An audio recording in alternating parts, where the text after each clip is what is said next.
Welcome to BSc Bihar state exam में आपका स्वागत है। यह वीडियो साइंस के प्रैक्टिस सेट 6 है। इसके पहले ऑलरेडी प्रैक्टिस सेट 1 to 5 को डिस्कशन करके अपलोड किया जा चुका है। अगर आपने वो वीडियो नहीं देखे तो अवश्य देख लें, क्योंकि यह बीएसएससी इंटर लेवल जो 10+2 का वैकेंसी निकली उसके लिए मोस्ट इंपॉर्टेंट रोल अदा करेगा। वीडियो शुरू करने के पहले चैनल को सब्सक्राइब कर ले, साथ में बेल बटन को दबा दें, जिससे आने वाले प्रत्येक वीडियो का नोटिफिकेशन आपको समय पर मिल सके। चलिए वीडियो की शुरुआत करते इंपॉर्टेंट प्रश्नों के साथ।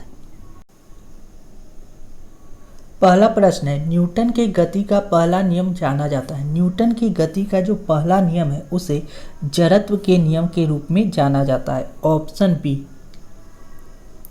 फैक्ट पढ़ लेते हैं इसे।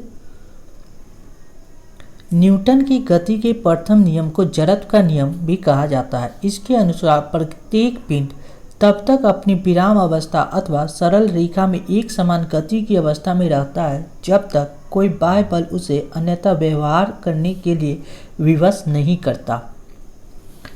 साधारण यंत्र किसी व्यक्ति की सहायता करता है। साधारण यंत्र किसी व्यक्ति को कम बल का प्रयोग करके भी उतनी ही मात्रा में काम करने में सहायता करता है, यानी कम बल का प्रयोग करके भी उतनी ही मात्रा में काम करने में सहायता करता है। साधारण यंत्र किसी व्यक्ति द्वारा कम बल प्रयोग करते भी उतनी ही मात्रा में काम करने में सहायता करते हैं। नेक्स्ट, एक व्यक्ति एक संवेदनशील तराजू पर खड़ा है। यदि वह गहरी सांस अंदर लेता है तो तराजू की रीडिंग पर क्या प्रभाव पड़ेगा? यदि गहरी सांस अंदर लेगा तो रीडिंग का प्रभाव क्या होगा? बढ़ेगा, यानी ऑप्शन ए। व्यक्ति की गहरी सांस लेने में तराजू की रीडिंग बढ़ेगा, अर्थात तराजू द्वारा व्यक्ति का वजन अधिक दर्शाया जाएगा। 1 लीटर वायु 1.225 ग्राम वजनी होती है, अतः 1 लीटर वायु अंदर खींचने पर व्यक्ति का वजन 1.225 ग्राम बढ़ जाएगा। हालांकि व्यक्ति के घनत्व में कमी दर्ज होगी। घनत्व में कमी। वॉशिंग मशीन का कार्य क्या है? वॉशिंग मशीन जो है अपकेंद्रीय बल के कारण काम करता है। किसके कारण? अपकेंद्रीकरण के कारण। वह प्रतिक्रिया बल जो परिणाम में अभिकेंद्री बल के बराबर होता है, परंतु उसकी दिशा अभिकेंद्री बल के विपरीत अर्थात केंद्र के बाहर की ओर होता है। अपकेंद्रीय बल यानी सेंट्रीफ्यूगल फोर्स कहलाता है। कपड़ा साफ करने की मशीन, दूध के मक्खन निकालने की मशीन आदि में अपकेंद्रीय बल के सिद्धांत पर कार्य करते हैं। प्रक्षालय मशीन की कार्य प्रणाली का सिद्धांत क्या है? प्रक्षालय मशीन का जो कार्य प्रणाली है उसका सिद्धांत किस पे आधारित है? तो सही जवाब होगा अपकेंद्रीकरण के सिद्धांत पे। प्रक्षालय मशीन यानी वही मशीन को प्रक्षालय कहा जाए, वॉशिंग मशीन को ही प्रक्षालय मशीन कहा जाता है, और यह अपकेंद्रीकरण के सिद्धांत पे कार्य करता है, यानी ऑप्शन ए। निम्नलिखित में कौन सी राशि सदिश नहीं है? यानी सदिश राशि नहीं। सदिश राशि उसको कहते हैं जिसमें दिशा और परिमाप दोनों होती है। यानी कौन सी राशि सदिश नहीं है? तो आयतन क्या है? सदिश राशि नहीं है, यानी ऑप्शन डी। राशि जिनको व्यक्त करने के लिए दिशा एवं परिमाप दोनों की आवश्यकता होती है सदिश राशि कहलाती है। जिन राशियों को व्यक्त करने के लिए केवल परिमाप की आवश्यकता होती है, दिशा की नहीं, उन्हें अदिश राशि कहते हैं। अतः बल, वेग, विस्थापन, त्वरण, संवेग, आवेग आदि सदिश राशियाँ हैं, जबकि आयतन अदिश राशि है। निम्नलिखित में से कौन सी एक सदिश राशि है? दिए गए ऑप्शन में संवेग क्या है? सदिश राशि है, ऑप्शन ए। निम्नलिखित में से कौन सी सदिश राशि है? सदिश राशि कौन सा है इसमें? विस्थापन सदिश राशि है, क्योंकि इसमें दिशा भी होती है और परिमाप भी। पदार्थ के संवेग और वेग के अनुपात में कौन सी भौतिक राशि प्राप्त होती है? संवेग और वेग के अनुपात को द्रव्यमान कहा जाता है, यानी ऑप्शन सी। किसी वस्तु के द्रव्यमान तथा वेग के गुणनफल को वस्तु का संवेग कहते हैं। संवेग द्रव्यमान गुने वेग होता है, इसलिए द्रव्यमान बराबर होगा संवेग गुण बटा वेग। क्लियर? नेक्स्ट, संवेग बराबर क्या होता है? द्रव्यमान गुने वेग। बल गुणनफल होता है मास इंटू त्वरण, यानी F बराबर क्या होता है? m इंटू ए, मास इंटू त्वरण। यानी ऑप्शन बी इस प्रश्न का सही जवाब होगा। मास इंटू त्वरण। बल वह धक्का या खिंचाव है जो एक वस्तु द्वारा दूसरी वस्तु पर आरोपित किया जाता है। बल यानी द्रव्यमान गुणित त्वरण कहलाता है बल। यदि किसी घन के आयतन और पृष्ठ क्षेत्रफल को निरूपित करने वाली संख्या समान हो तो उस घन के किनारे की लंबाई मापने की इकाई होगी। यदि किसी घन के आयतन और पृष्ठ क्षेत्रफल को निरूपित करने वाली संख्या समान हो तो उस घन के किनारे की लंबाई माप की इकाई होगी क्या? 6। कैसे निकाला जाता है? देखिए, घन का आयतन क्या होता है? भुजा क्यूब यानी 1 का क्यूब, और लंबाई का आयतन पृष्ठ 6 इंटू भुजा स्क्वायर। यदि दोनों आपस में समान हो तो क्या हो जाएगा? 1 बराबर 6 के बराबर हो जाएगा। ऊर्जा संरक्षण का आशय क्या है? ऊर्जा ना तो सृजन होती है और ना ही विनाश होती है। यानी ऊर्जा का ना तो हम सृजन कर सकते हैं ना ही उसका विनाश होता है, जबकि वह एक चीज़ से दूसरे चीज़ में रूपांतरित हो जाती है। ऊर्जा संरक्षण के मूल सिद्धांत के अनुसार ऊर्जा न तो सृजन हो सकती है और न ही ऊर्जा का विनाश हो सकता है। क्लियर? हवा की ऊर्जा होती है। हवा कैसी ऊर्जा होती है? उसमें केवल गतिज ऊर्जा होती है। हवा में सिर्फ गतिज ऊर्जा होती है। ऑप्शन बी, बहती हुई हवा में केवल गतिज ऊर्जा होती है। हवा की गतिज ऊर्जा को ऊर्जा के अन्य रूपों जैसे विद्युत यांत्रिक ऊर्जा में परिवर्तित किया जा सकता है। वायु शक्ति यानी विंड पावर में ऊर्जा का कौन सा रूप विद्युत ऊर्जा में परिवर्तित होता है? विद्युत ऊर्जा में कौन सा रूप परिवर्तित होता है? तो गतिज ऊर्जा ही विद्युत ऊर्जा में परिवर्तित हो जाता है। यानी ऑप्शन ए क्या कह रहा है? बहती वायु में से उत्पन्न की गई ऊर्जा को पवन ऊर्जा कहते हैं। पवन ऊर्जा के उत्पादन के लिए हवादार जगहों पर पवन चक्कियों को लगाया जाता है, जिनके द्वारा वायु को गतिज ऊर्जा यानी यांत्रिक ऊर्जा में परिवर्तित हो जाती है। इस यांत्रिक ऊर्जा को जनित्र की मदद से विद्युत ऊर्जा में परिवर्तन किया जा सकता है। एक ट्रेन जैसे ही चलना प्रारंभ करती है उसमें बैठे हुए यात्री का सिर पीछे की ओर झुक जाता है। इसका कारण क्या है? तो कोई भी व्यक्ति जब ट्रेन में बैठता है तो वो क्या स्थिरता का जड़त्व धारण कर लेता है। यात्री ट्रेन में एकाएक चल देने से पीछे की ओर गिर जाते हैं। इसका कारण यह है कि यात्री के शरीर का निचला हिस्सा तो गाड़ी के संपर्क में है, यह हिस्सा गाड़ी के साथ चलने लगता है, परंतु ऊपरी हिस्सा स्थिर के जड़त्व के कारण विराम अवस्था में ही बने रहने का प्रयत्न करता है। फलतः यात्री के शरीर का ऊपरी हिस्सा पीछे की ओर झुक जाता है। कथन ए और कथन आर में मिलाना है और कौन सही है इसके बारे में विचार करना है। क्या कह रहा है?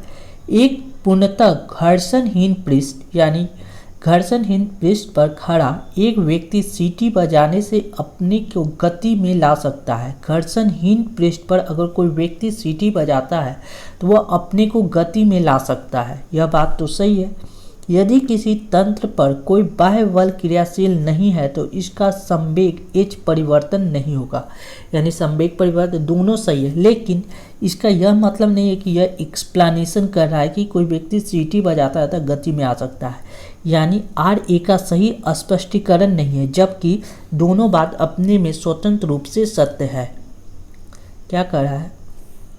घर्षणहीन पृष्ठ पर कोई भी व्यक्ति गति नहीं कर सकता, क्योंकि किसी भी प्रकार की गति के लिए घर्षण आवश्यक है। हालांकि पूर्णतः घर्षण रहित सतह पर कोई व्यक्ति सीटी बजाकर अपने को गति में ला सकता है। सीटी बजाने के लिए व्यक्ति एक दिशा में हवा छोड़ेगा, जिसके परिणाम स्वरूप विपरीत दिशा में वह गति करने लगेगा। कारण संवेग संरक्षण के सिद्धांत का उल्लेख है, जो पूर्णतः सत्य है। सड़क पर चलने की अपेक्षा बर्फ पर चलना कठिन है, क्योंकि बर्फ पे क्या होता है और उसका घर्षण क्या होता है? शून्य होता है। यानी बर्फ में सड़क की अपेक्षा घर्षण क्या होता है? कम होता है बर्फ पे, जिस कारण उस पर चलना मुश्किल होता है। यानी ऑप्शन डी। सड़क पर चलने में हमें आसानी इसलिए होती है क्योंकि पृथ्वी पर उसकी सतह खुरदुरी होने के कारण घर्षण बल उत्पन्न होता है। उसकी सतह खुरदरी होने के कारण ही हम उस पर पैर टिककर पृथ्वी के पीछे ढकेलते हैं और न्यूटन के तृतीय नियम के अनुसार हम आगे की ओर बढ़ जाते हैं। इसके विपरीत बर्फ में सड़क की अपेक्षा घर्षण कम होने के कारण उस पर चलना सड़क पर चलने की तुलना में कठिन होता है। क्लियर? निम्न कथन पर तथा उससे निकाले गए निष्कर्ष पर विचार करिए तथा बताइए कि कौन सा निष्कर्ष सही है।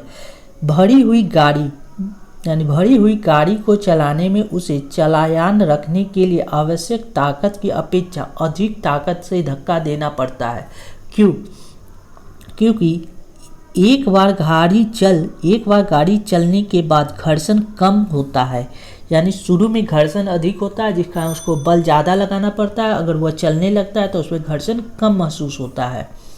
यानी भरी हुई गाड़ी को चलाने में उसे चलायान रखने के लिए आवश्यक बल की अपेक्षा के अधिक बल लगाना पड़ता है, क्योंकि एक बार गाड़ी चल देने के बाद घर्षण कम होता है।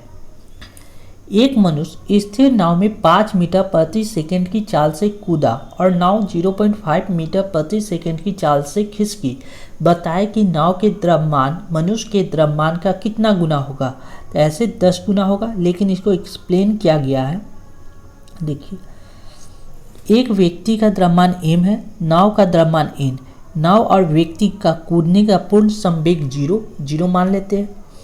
यदि व्यक्ति कूदने के उपरांत दोनों का संवेग m into a minus n into 0.5 है, यानी m into 5 minus n into 0.5, संवेग संरक्षण के सिद्धांत के हिसाब से m बाई n बराबर कितना हो जाएगा? 10। क्लियर? यानी 5/0.5 हटाएंगे तो ऊपर 10 आ जाएगा, नीचे 5 आ जाएगा। इस 5 से ये 5 कट जाएगा, यानी 10 रिजल्ट आ जाएगा। क्लियर? नेक्स्ट, एक ट्रक, एक कार और एक मोटरसाइकिल की गतिज ऊर्जा समान है। यदि समान अवरोध बल लगाए जाए तो और वे क्रमशः x, y, z दूरी पर फेंके तो क्या होगा? x बराबर y बराबर z होगा, यानी ऑप्शन सी। ये सब न्यूमेरिकल टाइप का क्वेश्चन, इसको पढ़ना है और समझ के इसको सॉल्व कीजिएगा आप लोग। यदि किन्हीं वस्तुओं को गतिज ऊर्जा समान है और उन पर समान अवरोध बल लगाए जाए तो वे समान दूरी पर रुकेंगे, अतः x, y, z आपस में बराबर होंगे। दो समान द्रव्यमान की वस्तु की गतिज ऊर्जा का अनुपात 4:9 है, तो उनके वर्गों का अनुपात क्या होगा? गतिज ऊर्जा के वर्गों का अनुपात कितना होगा? 2:3। क्या होता है? गतिज ऊर्जा का फॉर्मूला क्या होता है? Half mv²।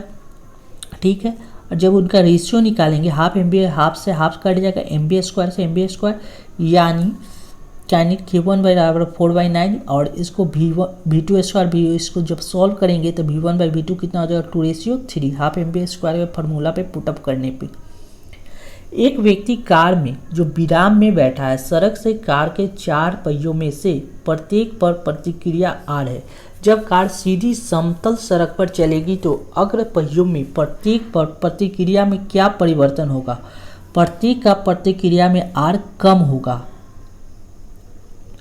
किसी वस्तु को गतिज घर्षण अवलंब प्रतिक्रिया के समानुपाती तथा स्थिर घर्षण से कम होगा। तेल से अंशतः भरा हुआ तेल का एक टैंकर समतल सड़क पर आगे की ओर एक समान त्वरण से जा रहा है। तेल पर मुक्त पृष्ठ क्या होगा? मुक्त पृष्ठ क्षैतिज से इस प्रकार अनंत होगा कि पिछले सिरे से अधिक गहराई होगा, यानी ऑप्शन सी। समतल सड़क पर समान त्वरण से गति करने के कारण टैंकर में उपस्थित तेल का मुक्त पृष्ठ क्षैतिज से इस प्रकार अनंत होगा कि पिछले सिरे पर अधिक गहराई होगी। निम्न कथनों पर विचार कीजिए। एक तीक्ष्ण वृत्ताकार पथ पर तीव्र गति से जाता हुआ 4 पहिए वाला वाहन के बारे में विचार करना। यह क्या होता है? बाहरी पहिए पर उल्टेगा, बाहरी पहिया पे क्या होगा? उल्टेगा, बाहर की तरफ फिसलेगा भी, यानी ऑप्शन ए। tan बराबर v rg अविलंब की झुकाव, r वृत्ताकार पथ की त्रिज्या और v गाड़ी का वेग होता है।